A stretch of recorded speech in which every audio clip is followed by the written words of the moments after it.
Good evening, all my dear students. आज मैं जो वीडियो बनाने जा रहा हूँ, जो बताने जा रहा हूँ, यह वीडियो सभी विद्यार्थियों के लिए उपयोगी है. This video is necessary for all my students of class 6 to 12. वाक्य किसे कहते हैं या define sentence, what is sentence, इसके बारे में मैं आप लोगों को कुछ बताने जा रहा हूँ. देखिए आप लोग ध्यान से, यहाँ क्या लिखा हुआ है, सेंटेंस, SENTENCE, सेंटेंस मीन्स आप लोग जानते होंगे वाक्य. तो वाक्य क्या है? हम जो बोलचाल के भाषा में बोलते हैं, कुछ भी बोलते हैं. राम जा रहा है, राम इज गोइंग.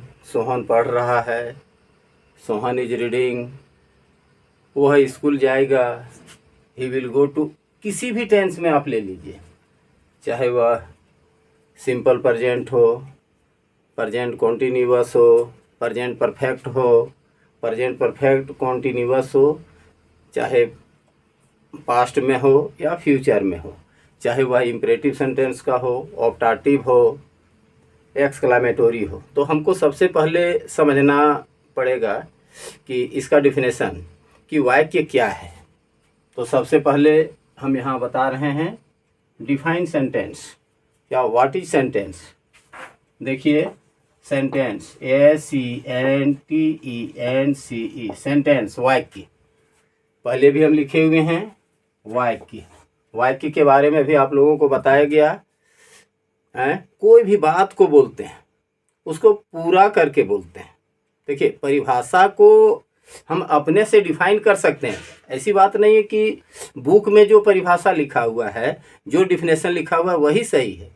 आप पहले उस चीज़ को समझिए कि आखिर वाक्य क्या है.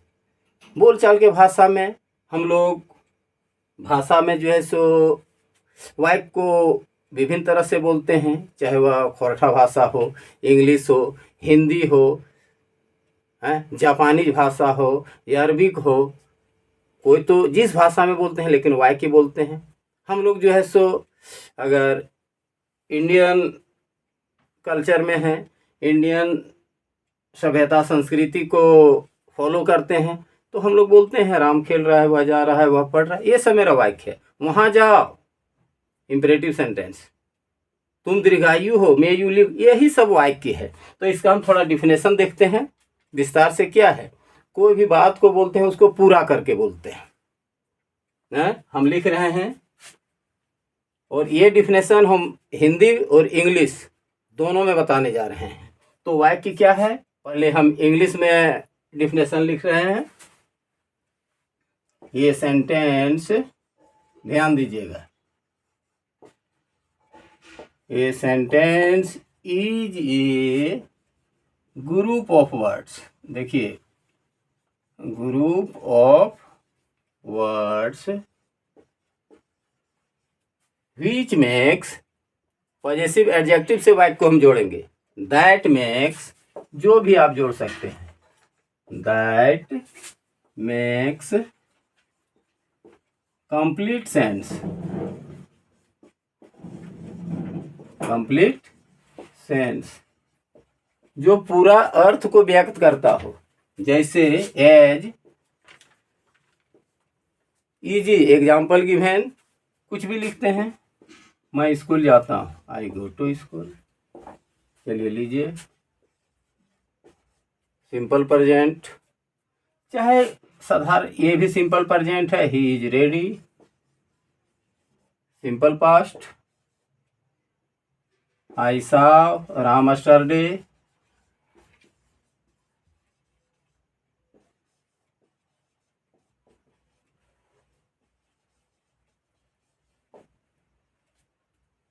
यहाँ तो कुछ भी नहीं तो हम दिस दैट करके भी लिख सकते हैं.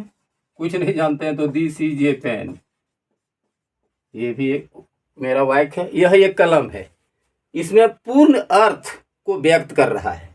तो क्या लिखे हैं, a sentence is a group. देखिए सेंटेंस क्या है, ग्रुप ऑफ वर्ड्स, शब्दों का झुंड है ना। वाक्य जो है सो शब्दों का क्या है, ग्रुप है। देखिए यहाँ जो हम लिखे हैं तो ये क्या है, एक शब्द ये है। पहले शब्द पर ध्यान दीजिए, हम पढ़ते हैं एप्पल, बुक, चाहे जो भी हो, वो नाउन से संबंधित हो, प्रोनाउन से संबंधित हो, वर्ब हो, है तो हमारा वर्ड है, हैं? तो एक वर्ड यहाँ आई है, एक गो है, एक टू है, एक स्कूल है। इसमें सब कुछ समाहित है। ये सब्जेक्ट है, ये वर्ब है, ये प्रीपोजिशन है, प्लस ये हमारा नाउन है। वैसे अगर हम लिखते हैं राम, देखिए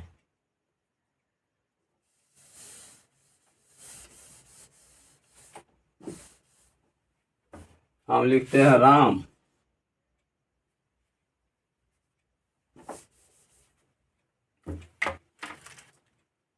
राम ईट्स राइस। राम भात खाता है, राम चावल खाता है। तो ये राम क्या हो गया, हमारा सब्जेक्ट हो गया। ईट वर्ब हो गया। अगर वर्ब नहीं जानते हैं तो आगे बताएंगे। वर्ब क्रिया, ये verb is a doing word, जिससे हम कुछ करते हैं, जिससे कुछ काम करते हैं। जैसे ये हो गया मेरा सब्जेक्ट, ईट्स हो गया हमारा वर्ब, और राइस मेरा क्या है, object. Subject verb plus object, है ना। ये सब वर्ड है, इसको मिला दिए, इसको मिला दिए, इसको मिला दिए, तो मेरा एक क्या बन गया, वाक्य बना है, सेंटेंस बना है। डेफिनेशन क्या है, a sentence is a group of words. A sentence is a group of words that makes, which makes complete sense, जिससे पूरा अर्थ को व्यक्त करता है। कुछ भी बोलते हैं तो अधूरा तो हम लोग नहीं बोलेंगे। जैसे भी बोले, राम जा रहा है, मोहन जा रहा है, वह खा रहा है, सीता स्कूल जाएगी, हम लोग स्कूल जाते हैं, कल मैंने राम को देखा, या जिससे भी लीजिए, है ना।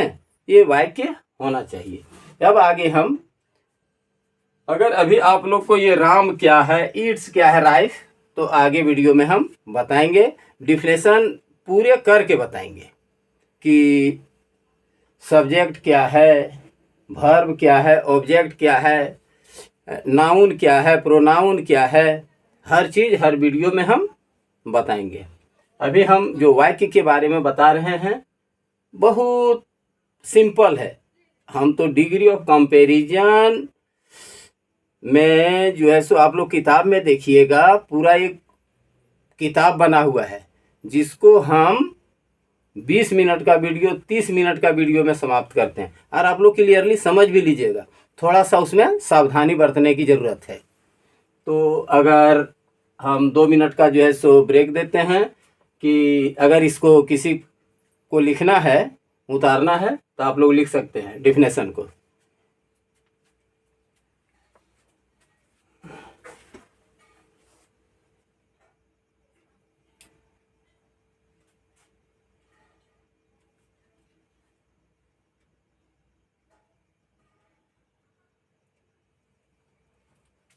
चलिए अब आगे आप लोग लिख लिए होंगे कॉपी में, आगे सेंटेंस के बारे में आगे बताने जा रहे हैं।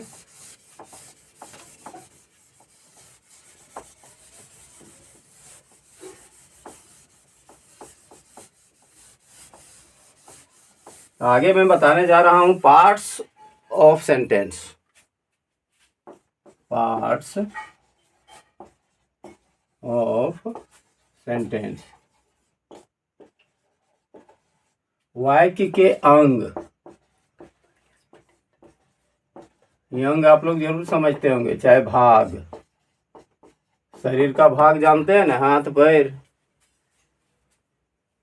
नाक कान, उसी तरह से सेंटेंस का भी कुछ भाग है। क्या है,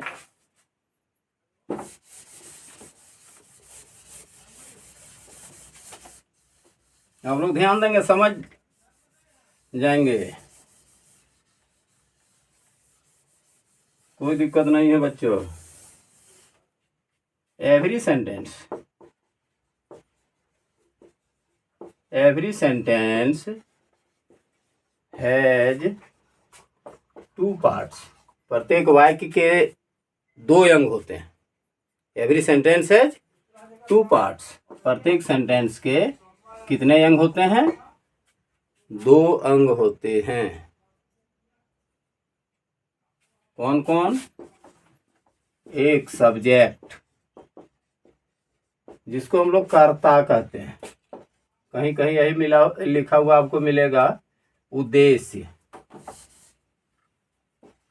सब्जेक्ट बोलिए चाहे उद्देश्य बोलिए या कर्ता बोलिए, सब एक ही चीज है।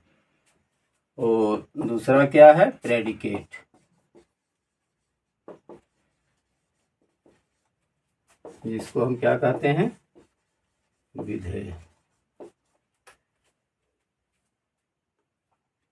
तो सब्जेक्ट क्या है? जिसके बारे में हमको कुछ बोलते हैं, जिसके बारे में कुछ कहा जाए, उसे हम क्या कहते हैं? उद्देश्य कहते हैं। उसे सब्जेक्ट। जैसे मैं जाता हूं तो मैं के बारे में बोला जा रहा है। मोहन भात खाता है तो किसके बारे में बोला जा रहा है? मोहन के बारे में ना। तो मोहन मेरा क्या हो गया? उद्देश्य हो गया, सब्जेक्ट हो गया। आप लोग इस तरह से लिखते होंगे आई गो टू स्कूल, तो इसमें कहेंगे बच्चों को कि इसमें छांटो सब्जेक्ट कौन है? आई है। वर्ब कौन है? गो है। प्रीपोजिशन कौन है? टू है। स्कूल क्या है हमारा? नाउन है। आगे वीडियो में हम noun, pronoun, verb, adjective, preposition वगैरह सब बताएंगे। अभी जो हम बता रहे हैं वाक्य के बारे में, उसको देखना है कि every sentence has two parts. प्रत्येक वाक्य के दो ही अंग होते हैं। कौन? एक सब्जेक्ट और दूसरा प्रेडिकेट। तो ये हो गया हमारा सब्जेक्ट। बाकी जो बचा है ये सब मेरा क्या है? प्रेडिकेट है।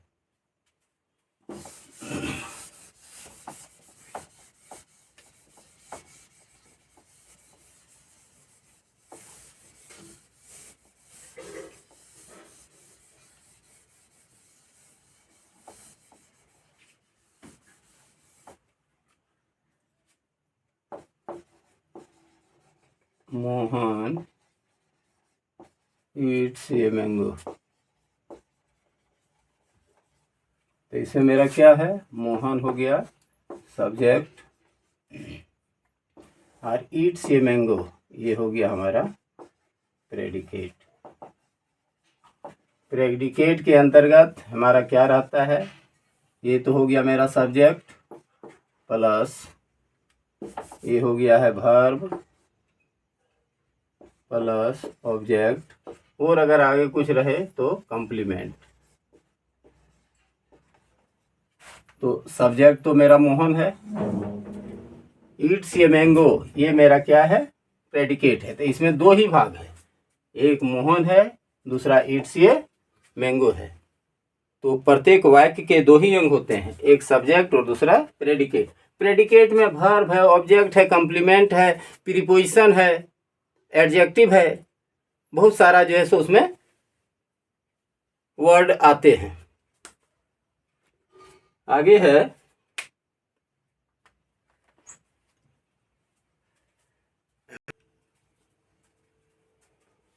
हाँ, तो बच्चों आगे आप लोग इसका स्क्रीनशॉट भी ले सकते हैं या कॉपी में नोट डाउन भी कर सकते हैं।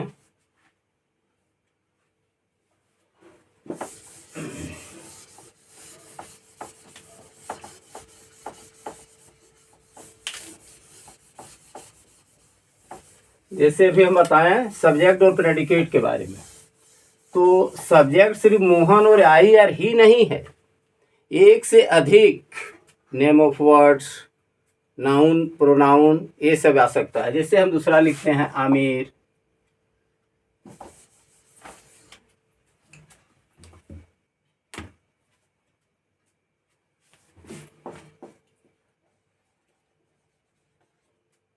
अमन,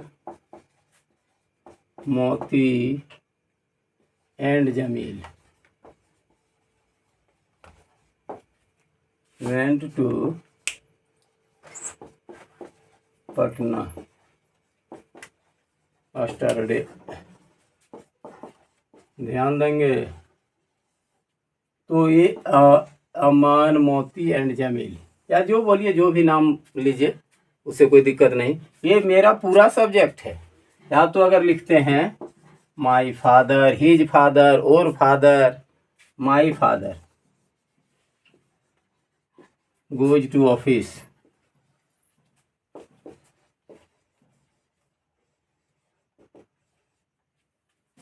तो यहाँ माई फादर आपका सब्जेक्ट हो गया। इस तरह से एवरी सेंटेंस, प्रत्येक वाक्य के दो ही अंग हैं, एक सब्जेक्ट और दूसरा प्रेडिकेट। प्रेडिकेट डिवाइड किया हुआ है ऑब्जेक्ट में, वर्ब में, प्रीपोजिशन में, नाउन में, कुछ भी आ सकता है। लेकिन अभी हमको तत्काल जो है सो ये जानना है कि प्रत्येक वाक्य के दो ही अंग होते हैं, सब्जेक्ट और प्रेडिकेट। क्लियर होगा आप लोगों को? अगर नोट डाउन करना चाहते हैं तो आप लोग नोट डाउन कर सकते हैं, या स्क्रीनशॉट लेना चाहते हैं तो ले सकते हैं। आगे हम वाक्य किसे कहते हैं, हिंदी से इसका डिफिनेशन बताने जा रहे हैं।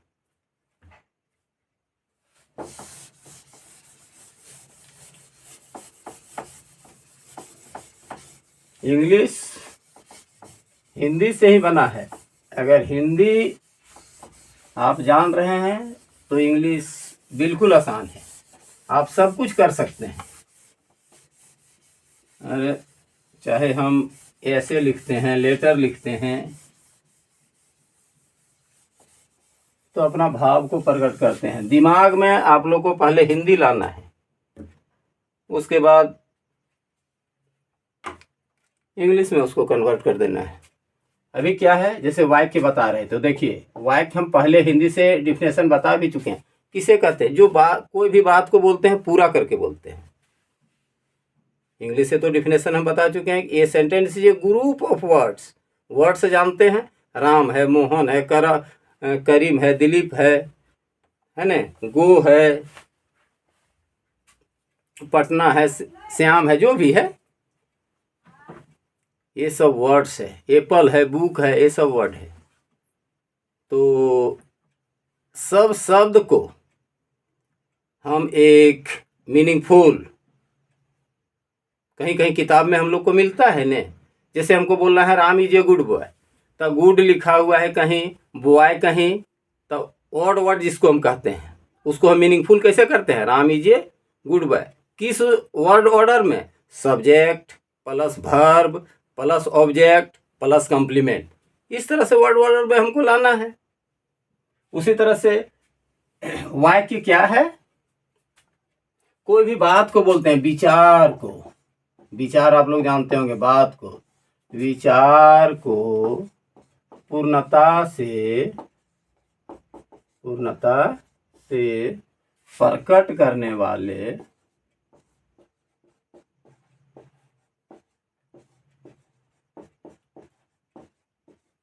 किसी एक क्रिया से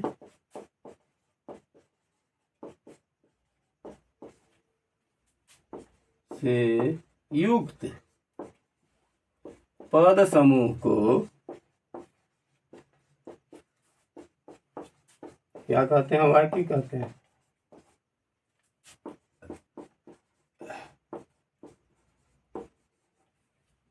हमको विश्वास है आप लोग जरूर समझते होंगे।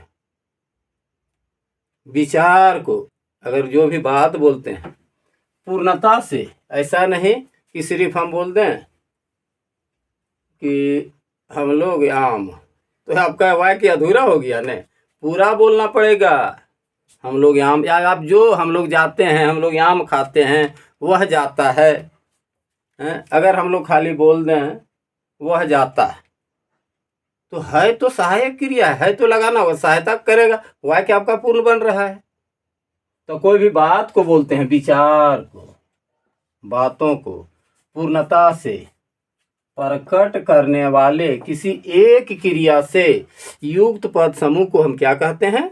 वाक्य कहते हैं। फॉर एग्जाम्पल, जैसे कुछ भी आप लिख सकते हैं, रमेश स्कूल जाता है, Ramesh goes to school, Hindi हो चाहे इंग्लिश हो, स्कूल जाता है चाहे विद्यालय जाता है, उससे कोई दिक्कत नहीं।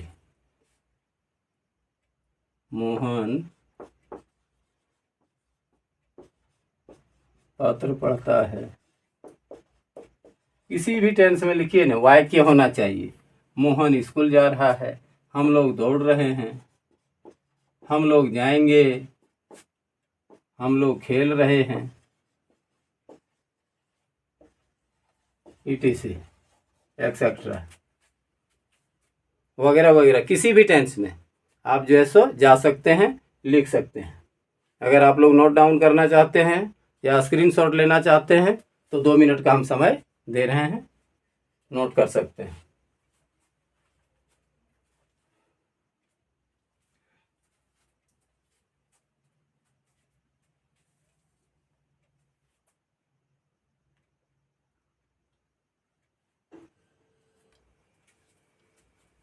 ठीक है, इसको हम मिटा रहे हैं।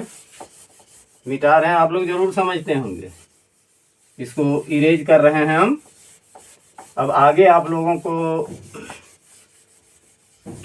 देखिए, ध्यान से आप लोग देखिए क्या बताने जा रहे हैं। अगर कोई प्रॉब्लम होगा तो बताना है कि फलाना प्रॉब्लम हो रहा है। प्रॉब्लम होगा ही नहीं, ये हम जान रहे हैं। हमारा बताया हुआ प्योर जो है सो अपना लैंग्वेज है, तो परेशानी तो नहीं होना चाहिए बच्चों। आगे देखिए, हम बता रहे हैं काइंड्स ऑफ सेंटेंस। जो अभी जो एग्ज़ाम है, सबका एनुअल एग्ज़ाम है। ये समझिए क्लास नर्सरी से 12th तक का अभी जो एग्ज़ाम है। तो ये तो क्लियर है, जो कॉन्वेंट स्कूल में है, जो इंग्लिश मीडियम में है, उसके लिए तो क्लास 1 से नेसेसरी है। जो गवर्नमेंट स्कूल में होंगे उसके लिए ये सब क्लास 6 से ज़रूरी है और बहुत ज़रूरी है।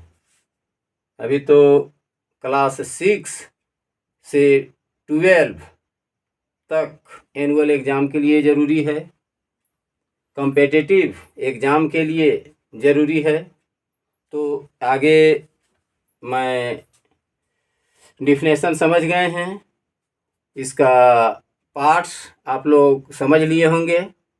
वाक्य के अंग 2 अंग होते हैं, सब्जेक्ट और प्रेडिकेट। बताएं ही कहाँ है हम कुछ, प्रत्येक वाक्य के 2 ही अंग होते हैं। Every sentence has 2 parts. Ram जाता है, एक हो गया राम, दूसरा हो गया जाता है। क्वेश्चन कैसे आएगा? Peak out subject and predicate. Clear आता है परीक्षा में। या तो से whether the sentences subject and predicate, निश्चित आता है इस टाइप का। कुछ भी लिख दिया, मोहन गोज टू स्कूल, तो मोहन को लिखिए सब्जेक्ट में, गोज टू स्कूल प्रेडिकेट में। अभी ये आपको नहीं छांटना है कि ये वर्ब है, ये प्रोनाउन है, ऑब्जेक्ट। जो क्वेश्चन में पूछा जाए उसके अनुसार आपको देखना है कि प्रत्येक वाक्य के 2 ही अंग होते हैं, एक सब्जेक्ट और दूसरा प्रेडिकेट। हम लोग खेलते हैं, हम लोग हो गया सब्जेक्ट, चाहे वाक्य छोटा हो या वाक्य बड़ा हो। अगर हम बोलते हैं कि after passing the matriculation examination Gandhi ji went to England to study law, देखिए लंबा वाक्य है। तो इसमें गांधी जी सब्जेक्ट, बाकी सब प्रेडिकेट। हम लोग आम खाते हैं, हम लोग सब्जेक्ट, बाकी सब प्रेडिकेट।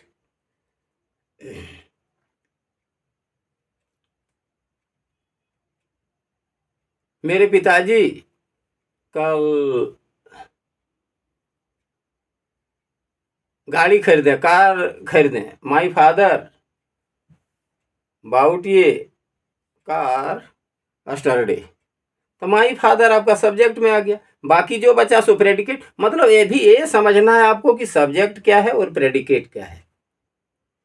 जिसके बारे में आप कह रहे हैं वो सब्जेक्ट हो गया, और जिसके बारे में कुछ कहा जा रहा है वो प्रेडिकेट। उसके बारे में क्या कहा जा रहा है वो आपका प्रेडिकेट हो गया। क्लियर है? मोहन घर जाता है, घर जाता है आपका प्रेडिकेट हो गया, मोहन सब्जेक्ट हो गया। क्लियर होगा बच्चों? आगे देखिए, हम बताने जा रहे हैं काइंड्स ऑफ सेंटेंस, जो बिल्कुल आसान है, बिल्कुल इजी है, कुछ नहीं है। आप लोग आसानी से समझ जाएंगे। काइंड्स ऑफ सेंटेंस, वाक्य के प्रकार, चाहे टाइप्स ऑफ सेंटेंस भी बोलते हैं। वाक्य के प्रकार, वाक्य कितने प्रकार के होते हैं? तो अर्थ के अनुसार, अकॉर्डिंग टू मीनिंग। देखिए सबसे पहले ये जरूरी है ना, अर्थ के अनुसार।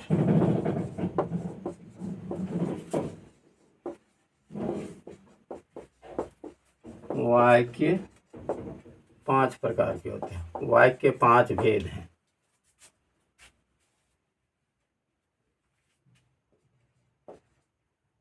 पांच भेद हैं अकॉर्डिंग टू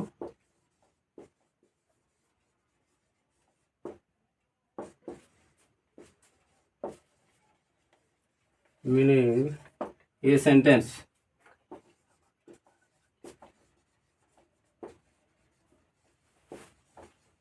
एज 5 टाइप्स या 5 काइंड्स। अर्थ के अनुसार। अब बहुत ज़रूरी चीज़ है, अभी हम बताएं, अभी जो एग्ज़ाम आपका एनुअल एग्ज़ाम है, ये क्वेश्चन आने जा रहा है। कोई आप कंपटीशन का एग्ज़ाम देने जा रहे हैं, वो क्वेश्चन ज़रूरी है। तो अर्थ के अनुसार वाक्य के कितने भेद हैं? 5 भेद हैं। कौन कौन?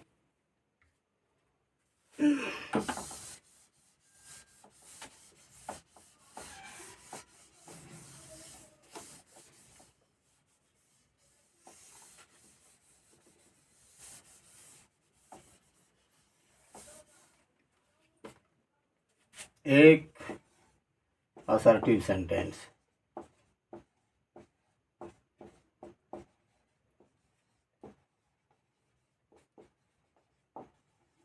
इसका और नाम है असर्टिव सेंटेंस को हम स्टेटमेंट भी बोलते हैं, इसको हम पॉजिटिव भी बोलते हैं। पॉजिटिव सेंटेंस वही असर्टिव है, स्टेटमेंट भी वही है, इसको हम अफर्मेटिव भी बोलते हैं। अफर्मेटिव।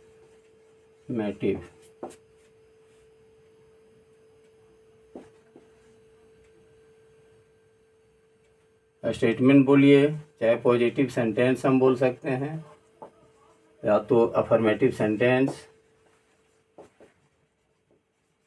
चाहे असर्टिव। अब इसको देखिए, इसको इतना नाम से पुकारा जाता है, असर्टिव बोलिए, चाहे इसी को स्टेटमेंट बोलिए, चाहे इसी को पॉजिटिव बोलिए, चाहे इसी को अफर्मेटिव बोलिए, सब एक ही चीज़ है। ऐसा नहीं कि हमको अगर ऊपर में लिख दिया है transform the following sentences into assertive, और हम पढ़ के जा रहे हैं अफर्मेटिव, तो घबराने की ज़रूरत नहीं है। वही असर्टिव है, वही अफर्मेटिव है, वही पॉजिटिव है, और वही स्टेटमेंट भी है। लेकिन प्रायः क्वेश्चन जो पूछा जाता है, जो ट्रांसफॉर्म हमको करना है, कोई भी वाक्य यहाँ लिख दिया, मान लीजिए आई एम रिच, छोटा सा वाक्य लेते हैं,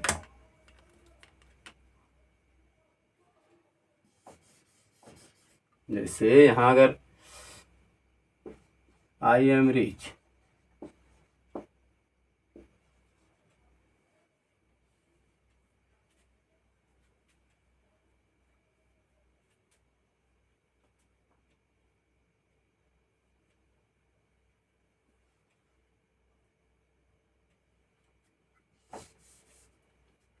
इस तरह से रहेगा आई एम नॉट रिच, और यहाँ दे दिया है डायरेक्शन में दे दिया है, मान लीजिए यहाँ दे दिया है इनटू असर्टिव, या उसके जगह पर लिख देगा इनटू पॉजिटिव। पॉजिटिव तो प्रायः नहीं लिखता है, जब भी लिखता है तो इनटू अफर्मेटिव चाहे इनटू असर्टिव। मतलब इसको आपको जो है सो असर्टिव में आई एम नॉट रिच मतलब मैं गरीब नहीं हूँ, तो असर्टिव बनाइए। मैं गरीब नहीं हूँ मतलब मैं क्या हूँ? भिखारी हूँ, आई एम पुअर। बहुत सारे कीवर्ड है, उसका अपोजिट जो है सो करके उसका जो है सो अफर्मेटिव से नेगेटिव और नेगेटिव से अफर्मेटिव, तो उसमें अभी हम नहीं जाना चाहते हैं। वो इंटरचेंज जिस समय हम करेंगे अफर्मेटिव से नेगेटिव, इंट्रोगेटिव, अभी आप लोगों को वाक्य के बारे में समझना है कि वाक्य अर्थ के अनुसार वाक्य के 5 भेद हैं। पहला भी हम आप लोगों को क्या बताएं, असर्टिव सेंटेंस। सबसे पहले भी बताएं असर्टिव। तो असर्टिव सेंटेंस का ही नाम है, स्टेटमेंट है, पॉजिटिव है और अफर्मेटिव है, ये नाम है। दूसरा मेरा क्या है,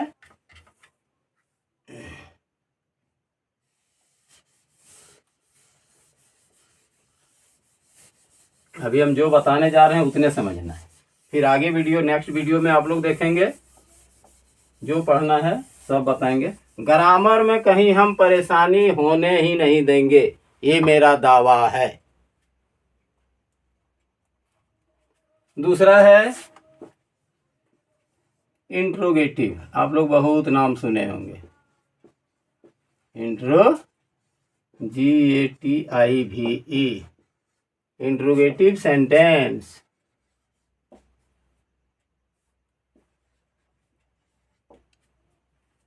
असर्टिव सेंटेंस, इसको हिंदी भी बताना जरूरी है, सकारात्मक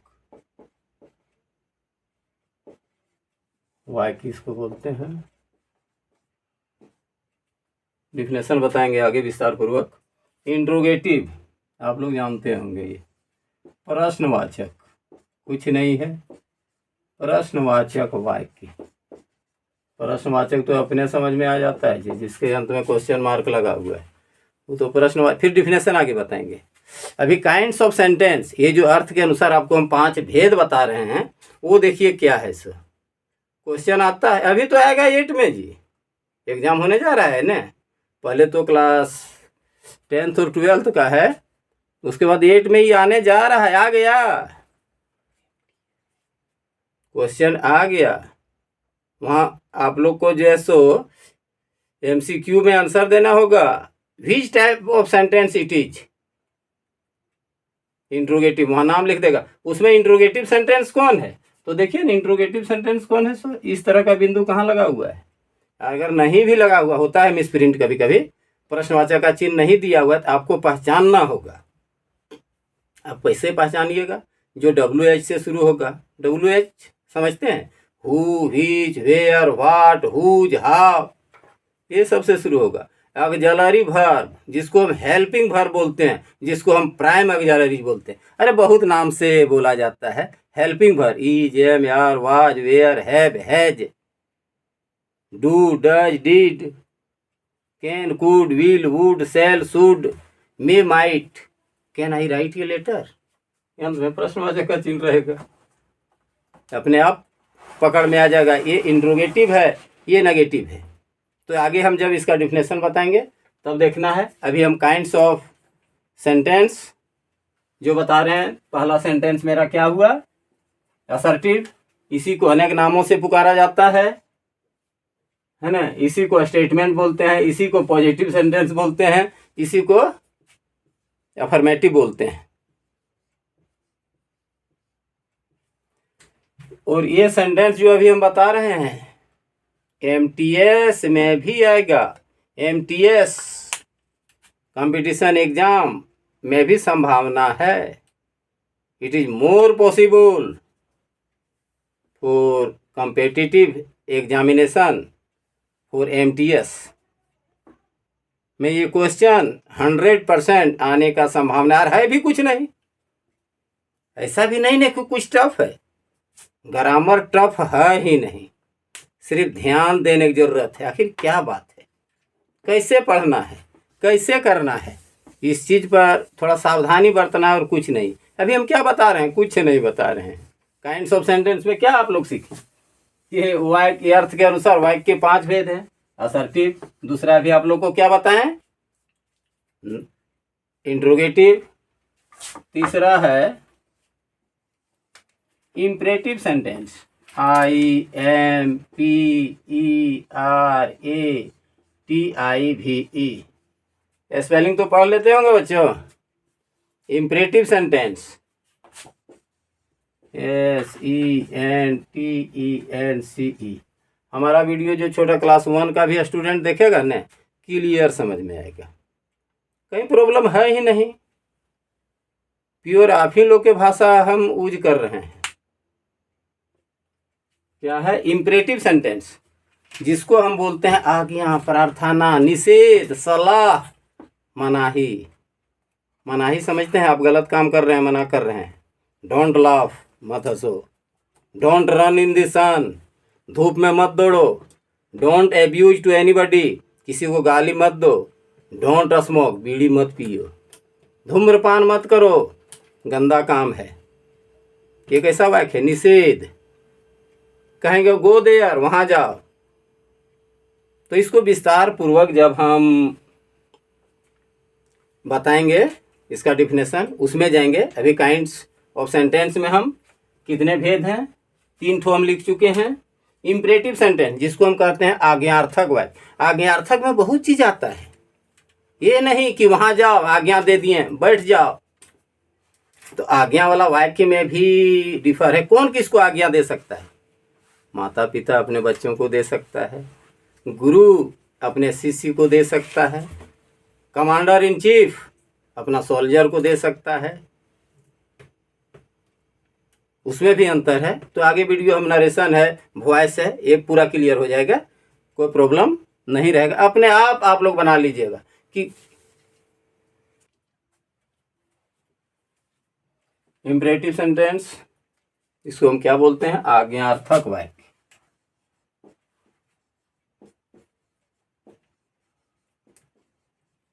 आज्ञार्थक वाक्य, आज्ञा वाला वाक्य, आज्ञार्थक वाक्य। आज्ञा के अंतर्गत सलाह भी मेरा है, please help me, please kindly करके भी बोलते हैं। निषेध वाला भी वाक्य है, मतलब इसको बोलते हैं आज्ञा, प्रार्थना, सलाह, निषेध वाला वाक्य।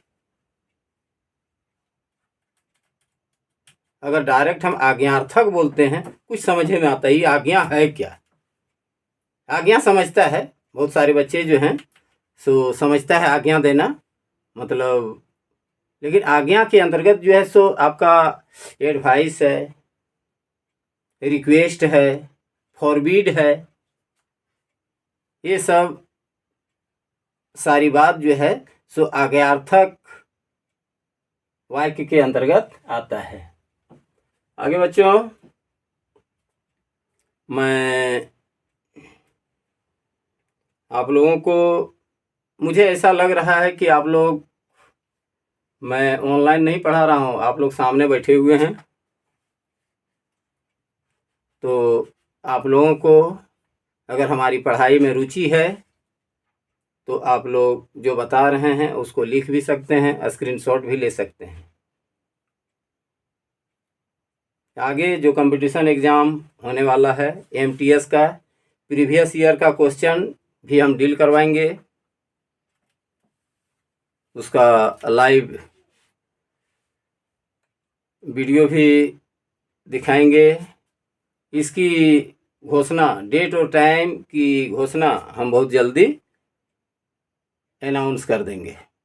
आगे अभी आप जो देख रहे हैं, जो समझ रहे हैं, उस पर सावधानी पूर्वक ध्यान से देखने की ज़रूरत है। आप लोग वीडियो को देखिए, शेयर कीजिए, सब्सक्राइब कीजिए और आगे जो है सो फैलाइए, ताकि आप लोग हमसे कुछ लाभ ले सकें। नेक्स्ट है चौथा नंबर,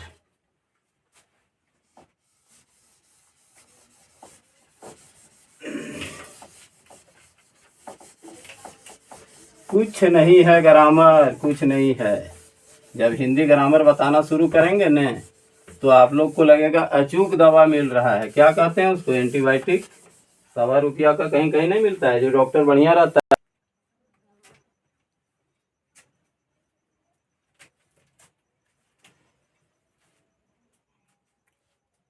आगे बच्चों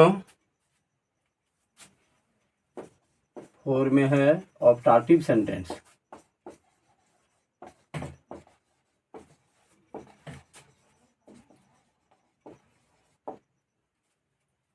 जिसको हम कहते हैं इच्छार्थक वाक्य।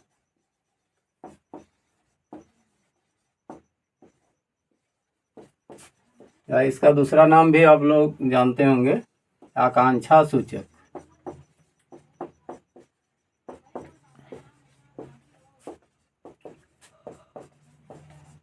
आकांक्षा सूचक वाक्य। Optative sentence, the sentence which start with may। imperative sentence, the sentence which start with verb। आज हम काइंड्स ऑफ सेंटेंस बता रहे हैं, कल इसका डिफिनेशन पूरे बताएंगे। अब बिल्कुल आसान है, कुछ है ही नहीं। 5 एक्सक्लामेटोरी।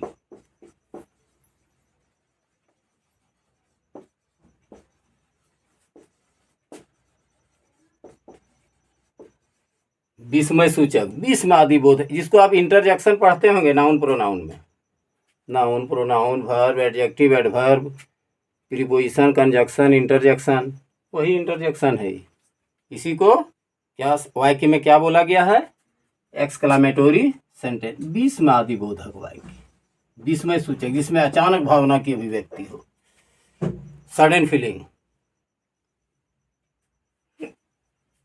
What A grand building it is, कितना भव्य मकान है। अरे अंत में नोट ऑफ एक्सक्लेमेशन का चिन्ह रहता है। विस्म आदि बोधक वाक्य। आज के लिए इतना ही बच्चों।